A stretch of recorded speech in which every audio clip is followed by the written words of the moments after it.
లక్ష్మీం క్షీరసముద్రరాజతనయాం శ్రీరంగధామేశ్వరీం దాసీభూతసమస్తదేవవనితాం లోకైకదీపాంకురాం శ్రీమన్మందకటాక్షలబ్ధవిభవ బ్రహ్మేంద్ర గంగాధరాం త్వాం త్రైలోక్యకుటుంబినీం సరసిజాం వందే ముకుంద ప్రియా. ముందుగా సివిఆర్ ఓం spiritual channel ప్రేక్షకులందరికీ కూడా దీపావళి శుభాకాంక్షలు. ఈరోజు దీపావళి, నరక చతుర్దశి, అంతకుముందు వచ్చేటువంటి ధనత్రయోదశి, ఈ మూడింటిని గురించి సంక్షిప్తంగా వివరాలు తెలుసుకుందాము. దీపావళి పూజా విధానం ఏమిటి, అసలు ఈ పండుగ యొక్క విశిష్టత ఏమిటి, 3 రోజులు ఎందుకు చేసుకుంటారు, ఈ విశేషాలన్నీ కూడా వివరించుకుందాం. ఆశ్వయుజ బహుళ అమావాస్య దీపావళిగా ప్రసిద్ధికెక్కింది. ఇది అందరూ కూడా చేసుకుంటారు. దేశంలో ఆసేతు సీతాచలము కూడా చాలా సంతోషంగా జరుపుకునేటువంటి పండగ ఈ దీపావళి. అయితే అమావాస్య రోజు కదండి, అమావాస్య రోజు తెలుగు వాళ్ళకి అంత శుభప్రదం కాదు కదా, అయినా ఎందుకు మనం జరుపుకుంటాము అని చెప్పి అనుకున్నట్లయితే దానికి కూడా ఒక విశేషం ఉన్నది. చీకట్లు తొలగి వెలుగులతో జీవితాలన్నీ కూడా పండించుకున్నటువంటి రోజు. అజ్ఞానపు చీకట్లు, బాధల చీకట్లు, భయాల చీకట్లు ఇవన్నీ కూడా తొలగిపోయి అందరి జీవితాల్లో కూడా ముల్లోకాల్లో ఉండేటువంటి దేవతలతో సహితము కూడా, ప్రాణులతో సహితము కూడా ఎంతమంది ఉన్నారో ముల్లోకాల్లో ఉండేటువంటి వాళ్ళందరూ కూడా సంతోషంగా వెలుగులు నింపుకుంటూ తమ గృహాల్లో చేసుకున్నటువంటి పండగ ఈ దీపావళి. దీనికి చాలా చరిత్ర ఉన్నది.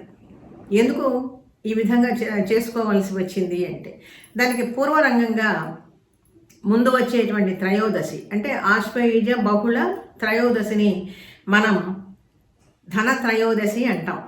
లేకపోతే ఈ రోజుల్లో ధన్తేరాస్ అనేటువంటి మాట బాగా ప్రాచుర్యంలోకి వచ్చింది. దాని గురించి తెలుసుకోవాలి. ఆ మర్నాడు వచ్చేటువంటి చతుర్దశి, బహుళ చతుర్దశి, దీన్నే నరక చతుర్దశి అని చెప్పి నేను అంటాం. ఆ మర్నాడు అమావాస్య నాడు వచ్చేటువంటి దీపావళి. ఈ 3 రోజుల విశేషాలు కూడా సంక్షిప్తంగా తెలుసుకుందాం. ఈ ధనత్రయోదశి యొక్క విశేషాలు ఏమిటి ప్రథమంగా అంటే, ఎప్పుడో దేవతలు దానవులు కృతయుగంలో అమృత సిద్ధి కోసం అని చెప్పి క్షీరసాగరం మథనం చేస్తూ ఉన్నారు. ఆ క్షీరసాగరం మథనం చేస్తూ ఉన్నప్పుడు ఆ క్షీరసాగరంలో నుంచి ఆవిర్భవించినటువంటి వాడు సాక్షాత్తుగా పరమాత్మ స్వరూపుడే ధన్వంతరి రూపంలో ఆ క్షీరసాగరం నుంచి ఆవిర్భవించాడు. అమృత కలశంతో వచ్చాడు ఆయన. ఏమిటి ఆ అమృత కలశంలో ఉన్నది అంటే ధన్వంతరి రూపంలో మనకి ఆయుర్వేద శాస్త్రాన్ని, వైద్య శాస్త్రాన్ని అనుగ్రహించాడనమాట పరమాత్మ ఆ దివ్యమైనటువంటి రోజున. భవిష్యత్తులో ప్రజలందరూ కూడా రోగాలతో బాధపడుతూ ఉంటారు. తానే ప్రకృతిని సృష్టించాడు, ప్రకృతిగా కూడా తానే ఉన్నాడు. కాబట్టి ఆ ప్రకృతిలో ఉండేటువంటి సంపదను, మూలికలను సహజ సిద్ధంగా ఉపయోగించుకొని ఏ విధంగా ప్రజలంతా కూడా రోగాల బారి నుంచి విముక్తం కావాలి అనేటువంటి ఉద్దేశం చేత ఆ శాస్త్రాన్ని మొత్తాన్ని కూడా రంగరించి అమృత కలశంలో నింపుకొని ఆ ధన్వంతరి రూపంలో క్షీరసాగరం నుంచి ఆవిర్భవించాడు. ఆ శాస్త్రాన్ని అందిపుచ్చుకున్నటువంటి వాళ్ళు ఆనాటి కాలంలో ఉండేటువంటి మహర్షులు అనగానే మనం ఏమనుకుంటాం, వాళ్ళు ఏదో పెద్ద పెద్ద గడ్డాలు, మీసాలు ఇవన్నీ కూడా ధరించి ఎక్కడో అడవులను తపస్సు చేసుకుంటూ ఉంటారని చెప్పి మనం అనుకుంటాం, ప్రపంచానికి దూరంగా ఉంటారు కానీ వాళ్ళు గొప్ప గొప్ప శాస్త్రజ్ఞులండి. ఆ రోజుల్లో వాళ్ళు ప్రపంచానికి చేసినటువంటి మేలు అంతా ఇంత కాదు. ఆ ధన్వంతరి రూపంలో వచ్చినటువంటి పరమాత్మ అనుగ్రహించినటువంటి ఆయుర్వేదాన్ని మొత్తాన్ని కూడా సుశ్రుతుడు, చరకుడు మొదలైనటువంటి వాళ్ళు గొప్ప గొప్ప సైంటిస్టులు ఆ రోజుల్లో, శాస్త్రవేత్తలు, మెడికల్ సైన్స్ అన్నమాట. దాన్ని చక్కగా అర్థం చేసుకుని అనేక గ్రంథాలు చక్కగా వాళ్ళు రాసుకుంటూ వచ్చారు. దాన్ని బట్టి ఆ విధంగా ప్రపంచంలోకి ఆయుర్వేద శాస్త్రం చాలా ప్రాచుర్యంలోకి వచ్చింది. అందుకని ఆ రోజున ఏమంటామంటే ధన్వంతరి జయంతి లేకపోతే ధన్వంతరి త్రయోదశి అని చెప్పి పేర్కొనాలి. కానీ అది పోయింది. ధనత్రయోదశి, ధనానికి ఎక్కువ ప్రాధాన్యం పెరిగింది. ధనానికి ప్రాధాన్యం పెరిగి ధనతేరాస్ అంటే ఆ రోజు ఖచ్చితంగా బంగారం కొని తీరాలి అనేటువంటి ఒక అభిప్రాయం ప్రజల్లోకి వచ్చేసింది. ఇది ఎట్లా వచ్చింది అంటే ముఖ్యంగా ఉత్తర భారతదేశంలో ఉండేటువంటి వాళ్ళు వ్యాపారం అంతా కూడా చేసుకుని సంవత్సరం అంతా ఆ వచ్చినటువంటి లాభాల్లో కొంత మిగుల్చుకొని ఆ రోజున అంతో ఇంతో కొద్దిగా బంగారం కొనుక్కొని దాచుకునేటువంటి వాళ్ళు భవిష్యత్ కాలంలో ప్రయోజనాల కోసం కానీ బంగారం లక్ష్మీ స్వరూపము అని చెప్పి నేను భావించి కానీ ఎలాగో అట్లా. అందుకని ఆ రోజుకి ధనతేరాస్ అనేటువంటి పేరు కూడా ప్రపంచంలోకి ప్రసిద్ధమైంది. ఇప్పుడు ఇది మన రాష్ట్రాలకు కూడా వచ్చేసింది అనుకోండి.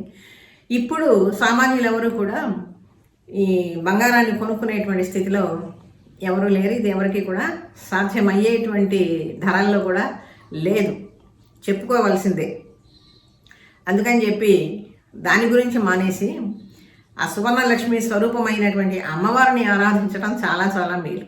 దానివల్ల మనకి కొంత పుణ్యం అన్న కలుగుతుంది.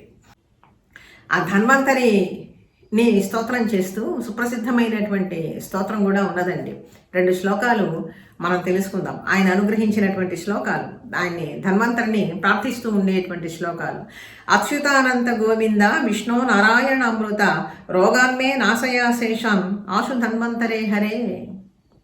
హరిస్వరూపంలో ఉండేటువంటి సాక్షాత్తు పరమాత్మ అయినటువంటి ఓ ధన్వంతరి, నీవు ఎటువంటి వాడివి? అచ్యుత, అనంత, గోవింద, విష్ణు, నారాయణ ఈ నామాలతో ప్రసిద్ధుడమైనటువంటి నీవు రోగాన్మే నాశయాన్ అశేషాన్, అశేషంగా రాబోతూ ఉన్నాయి రోగాలన్నీ కూడా, వాటినన్నింటినీ కూడా నీవు ధ్వంసం చెయ్యి అని చెప్పి ప్రార్థిస్తూ ఆరోగ్యం, దీర్ఘమాయుష్యం, బలం, తేజోధయం, శ్రియం స్వభక్తేభ్యో అనుగృహంతం వందే ధన్వంతరిం హరిం. స్వభక్తేభ్య అనుగృహంతం, నీ భక్తులైనటువంటి వాళ్ళకి ప్రసాదించటానికని చెప్పి నీవు ఈ రోగాలన్నింటినీ కూడా నాశనం చేయటానికని, దీర్ఘమైనటువంటి ఆయుష్ని ఇవ్వటానికి, బతికినంతకాలము కూడా ఆరోగ్యంగా బ్రతకటానికి, అంతేకాకుండా బలం, శారీరకమైనటువంటి దృఢత్వము, మానసికమైనటువంటి బలం కూడా, ఈ రెండింటినీ నీవు అనుగ్రహించడానికి ఈ రూపంలో నీవు ఆవిర్భవించావు. అటువంటి ధన్వంతరి రూపంలో ఉండేటువంటి పరమాత్మ నీకు నమస్కారం అని చెప్పి ఈ విధంగా ధన్వంతరిని మనం తప్పనిసరిగా తలుసుకొని నమస్కరించాలండి. ఆయుర్వేద శాస్త్రం మనకి అందించినటువంటి, ఆయుర్వేద శాస్త్రం ఆ విధంగా మనకు అనుగ్రహించినటువంటి పరమాత్మ మనకి లోకంలోకి తీసుకుని వచ్చినటువంటిది ఆ ధనత్రయోదశి, ధన్వంతరి త్రయోదశి అని చెప్పి పేరు.